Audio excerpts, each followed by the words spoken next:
text, just 2 verses from the book of Luke, Luke chapter 5. I'm going to read verses 12 and 13. This is the story of Jesus healing a man who was full of leprosy.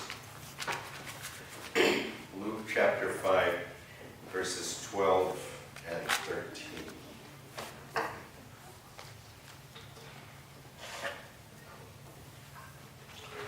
Luke writes, in one of the villages, Jesus met a man with an advanced case of leprosy. The man saw Jesus. He bowed with his face to the ground, begging to be healed. Lord, he said, if you are willing, you can heal me and make me clean. Jesus reached out and touched him. I am willing, he said, be healed. And instantly, the leprosy disappeared. Americans spend over $1 billion a year on antibacterial soap. And evidently it's money well spent because germs are all around us. You know those lemon wedges they put out for your iced tea in a restaurant? According to the Journal of Environmental Health, 60% of them are covered with harmful germs.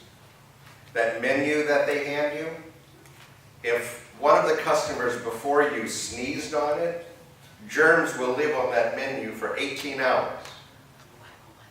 If you've got a dollar bill in your wallet or your purse right now, it has over 3,000 different types of germs and bacteria on it. Now, the revulsion that you're feeling in your mind right now about lemon wedges and dollar bills and menus, and you're maybe rethinking how you're going to approach those objects in the future, imagine if that's how people felt about you. That if every time they saw you, they felt that same revulsion and worse. Because our story today is about a man not just who had germs, but who was covered with a dreaded disease. He's introduced without a name, simply called a man full of leprosy. Now, Matthew also records this event. You know that often the 4 gospel accounts, that some of them will tell the same story, but from a different perspective. Matthew tells us about this story. Matthew was a tax collector. What struck him most about this story was that it happened right after Jesus had preached the Sermon on the Mount. Jesus comes down from the mountain and the leper runs up to him. That's all Matthew tells us about the story, nothing about the man's condition. But Luke was a physician by trade. He was an amateur historian, but he was a medical doctor. Luke was interested in the man's condition, and so it's Luke that gives us the detail. The King James says that the man was full of leprosy. The translation I read to you this morning says that the man had an advanced case of leprosy. This was no disease in its early stages. This man didn't have a slight case of leprosy. His entire body had been invaded by this illness. It's interesting, too, that the man is introduced to us without a name. Up until now, all of the people who had met Jesus, we're told their names. We're told something about them, but not this man. He's nameless. He's identified by the most horrible thing about himself, his illness. The weakest, most difficult thing about him, that's how we know him. He is a man full of leprosy. Can you imagine what it felt like to be this man? Some of you may have read the book, The Scarlet Letter, when you were in high school. You remember Nathaniel Hawthorne's book about a woman, Esther Prem, who commits adultery. And in the community where she lives, she's forced to wear the letter A in red, scarlet, so everyone can see it. And everywhere she goes, she is identified by this failure in her life. We still do that to people today, don't we? We look at someone and say, oh, you know, he used to be in prison. Or they got divorced. Or he used to be an addict. We we'll take the worst thing about people and define them by that. And one of the glorious things about this brief passage that we read this morning is that it teaches us, thank God, that's not how Jesus deals with people. Up until now, this man had been walking around with a big L on his life for leprosy. But when he met Jesus, the L was changed to a C for cleansed. And that's what Jesus does. He takes those who are weak, and he touches them, and he changes them, and he cleanses them. Let me show you a few things from this text as we look at it just a little more closely this morning that I want you to see, and I hope you relate to. One of the things is that when this man came to Jesus, he was desperate. Look at verse 12. Verse 12 says that he fell on his face. He bowed his head and he fell on his face. You may get the impression, if you read the Bible, that this kind of thing happened all the time in biblical times, but it actually would have been quite rare. I think in most cultures, men have a certain code of behavior for what they're not supposed to do, things that don't seem manly, and that's certainly true in Middle Eastern culture. And so for this man to come run up before another man and bow down before him and lower his face before him would have been considered inappropriate, unmanly, undignified. I can see the crowd parting as this man comes running down. You remember Matthew tells us that it happened right after the Sermon on the Mount. There would have been thousands of people there. But because this man had a contagious disease, the most dreaded disease of ancient times, I can just see the crowd parting like the Red Sea as this man comes running up to meet Jesus. Nobody wanted to be near this man. And according to the book of Leviticus, which gives detailed descriptions of what lepers can and cannot do around other people, according to the book of Leviticus, he wasn't even supposed to be there. He was supposed to keep clear, to keep his distance. But this man had reached a point of desperation in his life where he wasn't going to let anything stand in the way of what he needed to receive from Jesus. And the question I ask you from that is, do we ever get that desperate for the things of God? I know we get desperate for some things. You can see the things people get desperate over these days. But sadly, it seems that even us as Christians, we often lack the desperation for the things of God that we have for worldly things, the lower and lesser things. But this unnamed leper was more concerned with his deliverance than he was with his dignity. And so when he met Jesus, he was desperate. And he was persistent. Verse 12 says that he implored Jesus. I believe the translation I read from says that he begged Jesus, and I think that captures it. It's not quite as clear in our English translations as it is in the original, but in the original the idea comes across that this man over and over again begged Jesus to heal him. That word translated implored, it only occurs two other times in the New Testament. One of them is in the book of Luke. It's in Luke chapter 9. It's the story of the man who brought his demon-possessed son to be healed. It happened when Jesus and three of his disciples had gone up to the top of the mountain, what is called in the Bible the Mount of Transfiguration. Imagine this man who had taken his son to every quack healer he could find, somebody, to every doctor, every healer, every charlatan to heal his son, to help his son, and nobody could help him. And finally he hears about Jesus and he takes his son to Jesus. When he gets there, Jesus is up on top of a mountain with three of the disciples. And all that's left down at the bottom of the mountain are the 9 disciples who remain behind. And the Bible tells us that this man asked the 9 disciples to heal his son, to cast out the demon, and they tried, but they couldn't. And so finally when Jesus comes down with the other 3 disciples, here's the word again. The man begs Jesus. He implores him. The weight of all of the years that he had tried to heal his son come crashing upon him, and he begs Jesus to heal his son, to cast out this demon. That's the word that Luke uses here of this leper, that he begged Jesus and he kept on begging him to heal him. You ever done that with God? Has there ever been something so desperate in your life that you begged God to answer? Maybe you prayed for someone who was sick, or maybe some tragedy, some situation that you begged God to intervene in. I remember once, and did it over and over again, once when we were in Argentina. I was at a meeting with some board of pastors there in Buenos Aires, where we lived.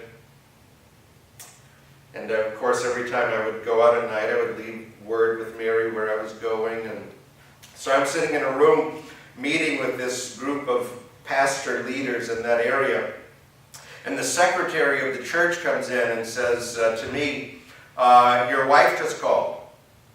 Your 2-year-old son pushed your 5-year-old daughter into the fireplace. Your wife wants you to come home. That's all she said. That's all she knew. You can imagine what I'm thinking. And so I stood up, said, fellas, see you later. And I was out of there, and all the way driving home, I never stopped begging God that things would be okay, and they were, fortunately.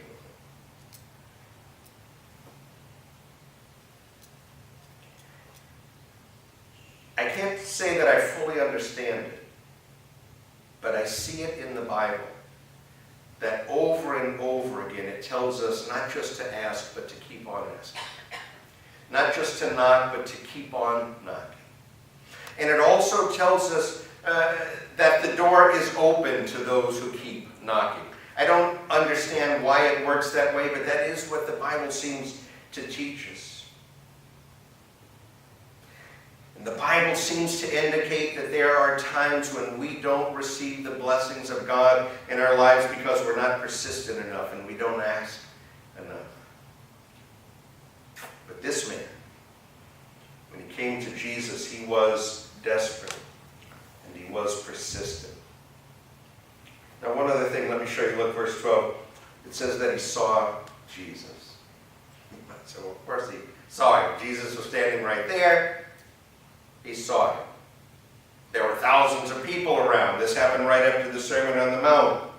Jesus was probably the most looked at person in the world during his time. He may even still be. You can go to most any museum in the world and see a painting of him. Go into most any home and see an image of him. But here's the point I want to make. That not everybody who looks at Jesus actually sees him. There's a difference between looking at Jesus and really seeing him.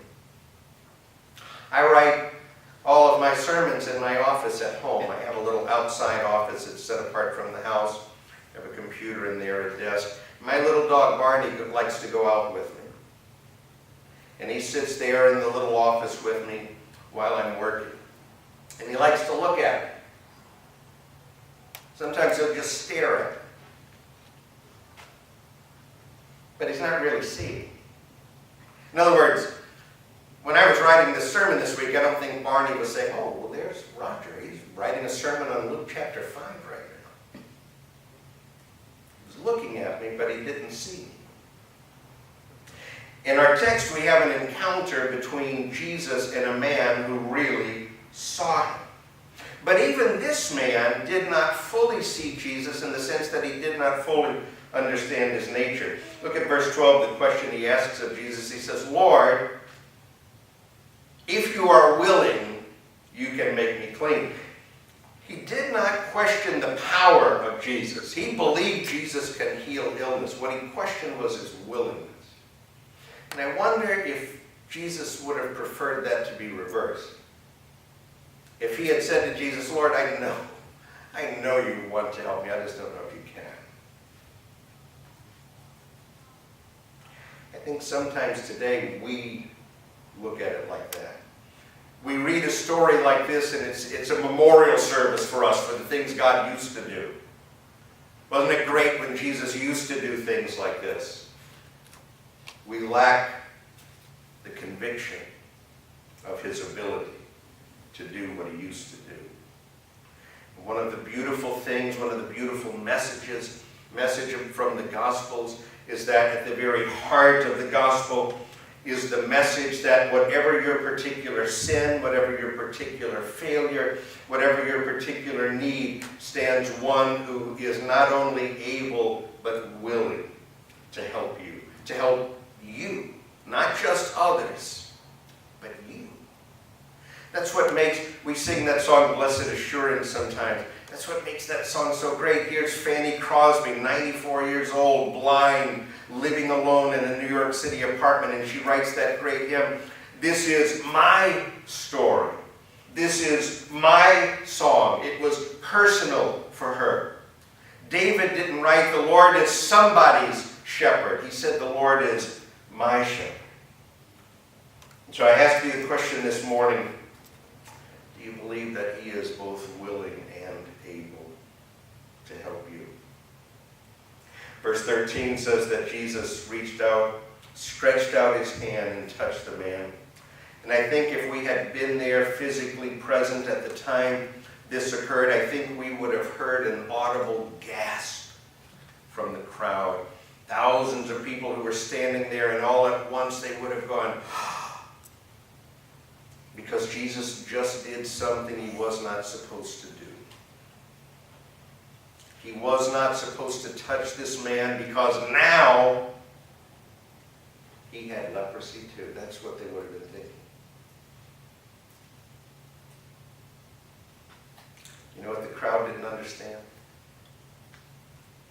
It's that Jesus is more contagious than anything he touches. It's that the power of Jesus is greater than anything he touches. Jesus can take a man who's greedy.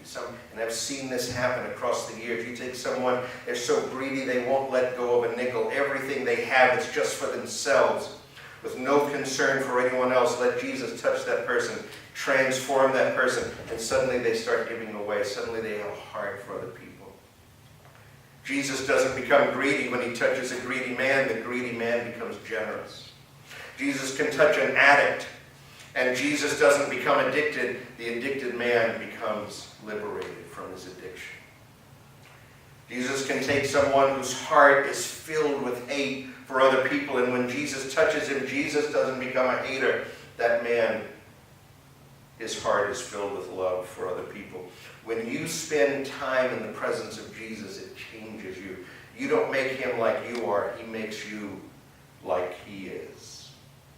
And that's what happened in this story. This unnamed leper, a man filled with leprosy, came to Jesus in his desperation and in his persistence, and Jesus touched him and cleansed him. This man was a lost cause, a hopeless case.